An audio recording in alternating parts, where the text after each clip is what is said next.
மார்க்கெட்டோட ரிஸ்க் என்றது எல்லாருக்குமே தெரியுங்க. மார்க்கெட்டோட ரிஸ்க் எல்லாருக்குமே தெரியுங்க. என்ட்ரி எக்ஸிட் ஃபாஸ்ட்டாக இருக்கணுங்க.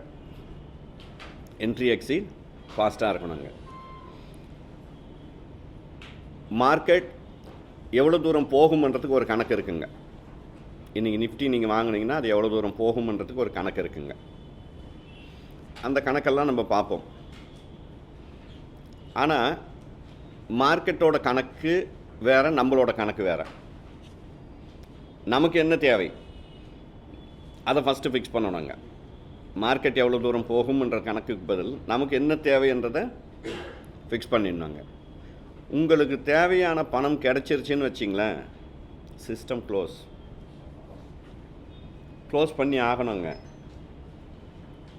இன்னொரு என்ட்ரியே போகக்கூடாதுங்க. புரியுதுங்களா? ஒருவேளை இன்னொரு என்ட்ரி போகணுன்ற பரபரப்பு உங்களுக்கு இருந்ததுன்னா, இப்போ 10,000 லாபம் இருந்தால் எந்த இடத்துல 2,000 3,000 லாஸ் ஆகுமோ அந்த இடத்துலேருந்து என்ட்ரி எடுக்கணுங்க. போனால் 3,000 இருந்தால் 7,000. ஆனால் 10,000 சம்பாரிச்சிட்டு 20,000 ரிஸ்க் எடுக்கிற இடத்துல போய் திரும்பி ட்ரேட் எடுக்கக்கூடாது. ஒரு ட்ரேட் ஒரு நாளைக்குங்க. டிசிப்ளின் ட்ரேடராக இருக்கணுங்க.